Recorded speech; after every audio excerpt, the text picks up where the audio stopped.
Bab 4. Tahta Mawar Imperial. Melihat foto-foto Lintang Fed, Prabu bisa merasakan jantungnya mau copot.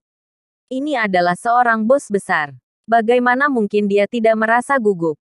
Kemudian, dering notifikasi dari ponsel terdengar. Prabu mengangkat alisnya. Ketika dia melihat nama putranya di layar, Bagas, dia merasa tidak sabaran dan bicara dengan nada apatis. Bicaralah. Namun, ada isak tangis yang mengejutkan. Ayah, tolong. Aku hampir mati. Bantu aku balas dendam. Apa? Begitu kata-kata ini keluar, ekspresi Prabu berubah drastis. Di Jakarta, semua orang kenal Prabu atau grup Harja. Bagaimana mungkin ada orang yang berani mencelakai anaknya, apalagi nyaris membunuhnya? Orang ini pantas mati. Apa yang terjadi? Siapa yang melakukannya? Suara Prabu berangsur-angsur menjadi dingin. Dia seperti harimau ganas yang hendak menerkam mangsa. Setelah mendengar suara ini, Bagas merasa gembira. Namun, dia masih berpura-pura ketakutan. Aku baru saja ditabrak Mercedes-Benz dan Lamborghini-ku benar-benar jadi rongsokan. Aku juga hampir mati di dalam mobil. Begitu pernyataan ini keluar, niat membunuh dan amarah Prabu makin kuat. Ayah, orang yang menabrakku itu orang keluarga Barma. Yang mengemudikan mobil itu adalah menantu mereka yang tidak berharga, Lintang Fed. Balaskan dendamku dan segera kirim orang untuk menangkapnya. Aku ingin menghajarnya supaya dia tahu bagaimana rasanya ditabrak mobil. Apa? Lintang Fed. Mendengar nama itu membuat Prabu merasa seperti disambar petir. Dia merasa pusing dan hampir pingsan. Dia bergegas ke komputer untuk melihat informasi soal Lintang. Kelopak matanya terus berkedip saat dia bertanya. Bagas, bicara yang jelas. Apakah Lintang Fed ini suami Liana? Bagas sedikit tercengang. Dia tidak menyangka ayahnya juga telah mendengar kabar ini. Jadi dia membalas cepat. Itu benar. Dialah si bajingan itu. Bantu aku membunuhnya. Ayah. Setelah dia perhatikan, ayahnya diam 1000 bahasa setelah dia mengatakan ini. Lalu, ada suara terengah-engah nan keras seolah ada harimau yang mengamuk. Ayah, Bagas segera bertanya. Setelah dia mengucapkan satu kata itu, Prabu justru menggeram. Bajingan. Bagas, kamu benar-benar bajingan kecil. Apakah kamu ingin melihatku mati segera? Aku memaksamu untuk segera mencari Pak Fed, bersujud, dan meminta maaf padanya. Jika dia tidak memaafkanmu, aku akan menjadi orang pertama yang membunuhmu. Setelah teriakan yang memekakkan telinga, telepon pun usai. Bagas terdiam. Suasana hatinya kacau. Dia hampir mati. Mengapa dia harus meminta maaf kepada si Lintang itu? Dia jadi ragu. Apakah Prabu benar-benar ayahnya? Saat Bagas masih bingung, dia bisa mendengar suara teriakan samar dari Jaka di sebelahnya. Sama sepertinya, ada caci maki dan ketakutan di sana. Jaka, kamu bajingan kecil tapi malah menyebabkan masalah besar. Sialan. Beraninya kamu menyinggung Pak Fed. Cepatlah minta maaf kepada beliau. Jika tidak, kamu bukan lagi anakku. Kalau tidak, aku tidak akan lagi menganggapmu anakku. Melihat ponsel di tangannya, Jaka juga tercengang. Dia jadi ragu mengenai hubungan ayah dan anak mereka. Apalagi, saat melihat ekspresi Bagas yang juga bingung, firasat buruk muncul di benak mereka. Gas, sepertinya kita dalam masalah besar. Mereka sama sekali tidak bisa membayangkan Lintang bisa membuat ayah mereka takut. Pria mengerikan macam apa dia. Cepat, gunakan semua koneksi kita. Kita harus menemukan Lintang atau kita akan mati jika dia menemukan kita lebih dulu. Bagas bergidik ketakutan, lalu menjerit. Keduanya itu seperti semut kepanasan dan segera menggunakan koneksi pribadi mereka untuk menelepon. Bahkan sampai membuat regu khusus pencari Lintang. Yakin. Lintang sendiri tidak akan membayangkan ini. Bahwa seluruh Jakarta benar-benar terguncang karena dia. Asteris. Langit perlahan berubah gelap. Tapi, klub terbesar di Jakarta. Era keemasan. Seperti biasa. Penuh dengan cahaya dan keramaian. Sebuah Mercedes-Benz diparkir di pintu masuk klub era keemasan dan yang keluar tak lain dan tak bukan adalah Lintang dan Liana. Wajah cantik Liana masih sedikit pucat. Dan di antara alisnya yang halus ada banyak kekhawatiran. Lagi pula, Mereka menyinggung dua bajingan tersohor di Jakarta.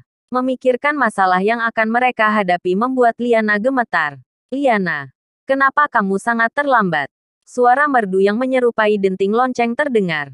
Di saat yang sama, mereka melihat seorang wanita cantik bergaun panjang berjalan cepat ke arah mereka. Wanita ini adalah teman sekelas dan teman dekat Liana, Vina Bestari. Namun, setelah melihat Lintang di sebelah Liana, alis halus Vina langsung berkerut. Rasa jijik yang kentara pun muncul di wajahnya. Mengapa kamu membawanya? Lihat, pakaiannya seperti pengemis dan penampilannya sangat lusuh. Apakah kamu tidak takut teman-teman sekelas kita akan mengolok-oloknya? Kata-kata Vina begitu keji.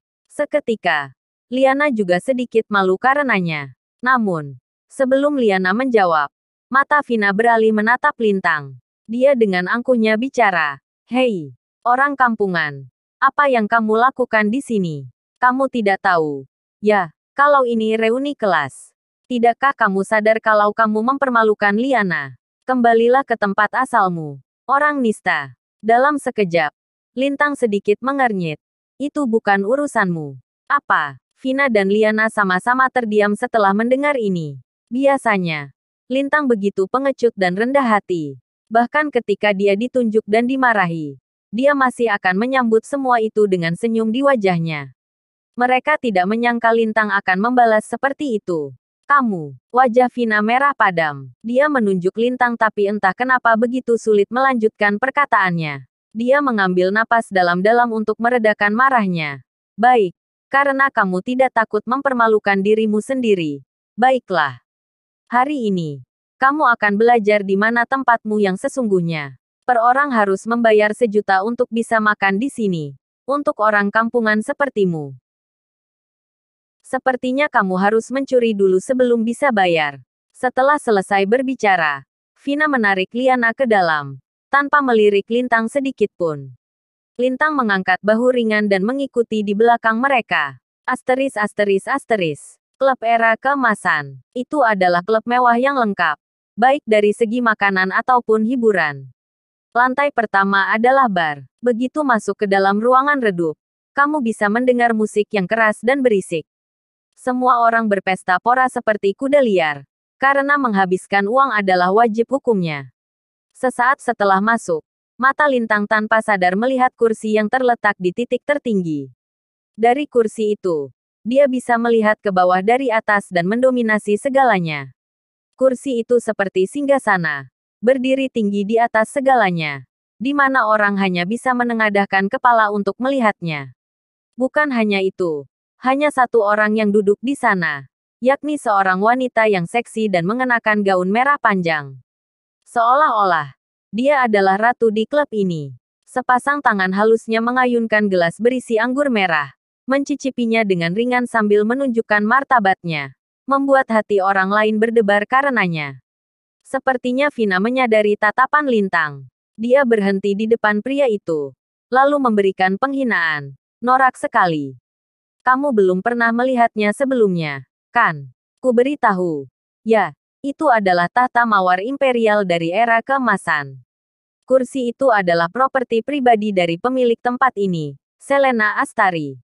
Selain dia, tidak ada yang boleh duduk di sana. Selena Astari. Kedua kata ini sangat asing bagi Lintang. Namun tidak ada seorang pun yang tidak mengenal dia di seluruh Jakarta. Dia dikenal sebagai pembunuh cepat yang tak pernah meninggalkan noda. Sekalinya ada noda, itu pasti darah musuhnya yang sudah mati. Selena juga sangat mahir dalam tipu daya. Dia terlibat dalam perdagangan legal dan ilegal. Tapi tidak akan ada yang berani mengganggunya. Bahkan wajah cantik Liana memucat saat mendengar nama itu. Dia tidak berani berhenti berjalan tetapi terus menuju lantai 2 bersama Vina. Namun di belakang mereka, alis Lintang berkerut. Dia merasa bahwa Selena itu sedikit familiar. Sepertinya mereka pernah bertemu. Pada akhirnya, Lintang menggelengkan kepalanya dan memutuskan untuk tidak peduli dan mengikuti mereka ke lantai 2. Sementara itu, di tahta mawar imperial, Selena duduk dengan tenang sembari mencicipi anggur merahnya. Dia melihat foto di tangannya dan itu membuatnya terkejut, bingung, bersyukur, dan bersemangat. Ternyata, Kamu bosku. Selena menatap pria di foto di tangannya. Dia merasa seperti nostalgia. Kembali ke masa 10 tahun lalu. Saat itu, dia masih gadis kecil. Semua berubah drastis bagi keluarga. Orang tua serta kerabatnya semuanya dibunuh oleh sekelompok Taipan internasional yang ingin membalas dendam. Kemudian, tepat ketika dia berpikir bahwa dia akan mati, seorang anak laki-laki telah muncul. Bocah itu baru berusia 13 atau 14 tahun. Tetapi kemampuannya yang mengerikan melampaui imajinasi orang-orang. Ada 32 pembunuh kelas atas di sana. Tetapi semuanya mati di tangan bocah itu. Bahkan bos besar yang ada di sana juga tewas di tangan bocah itu. Pada intinya, dia menyelamatkan hidupnya. Selena tidak akan pernah bisa melupakan wajah pemuda yang menyelamatkan hidupnya. Setelah dia dewasa dan menjadi pemilik klub era keemasan, dia masih terus menggunakan koneksinya untuk mencari keberadaan penyelamat hidupnya dan penantian itu berakhir hari ini. Ketika petinggi mengirim foto, baru saat itulah dia menyadari bahwa penyelamatnya adalah bosnya sendiri yang dari dulu bekerja di balik layar. Meskipun 10 tahun telah berlalu, aku tidak akan pernah melupakan wajahmu selama sisa hidupku. Selena menatap foto itu dan dia pun merasa terkejut, walau diselimuti keraguan. Pria di foto ini tidak lain adalah Lintang. Saat itu, Selena melihat sosok yang baru saja berjalan ke lantai 2 dari sudut matanya. Tubuh mulusnya bergetar hebat, karena dia tidak bisa mempercayai apa yang dia lihat. Tubuhnya bergesekan dengan kursi, sebelum berdiri, dan membandingkan foto di tangannya dengan wajah pria di depannya sampai dia yakin bahwa mereka adalah orang yang sama. Setelah itu, ekspresi wajahnya yang cantik benar-benar berubah. Seperti sedang kesetanan. Selena turun dan berjalan cepat dari kursinya. Asteris.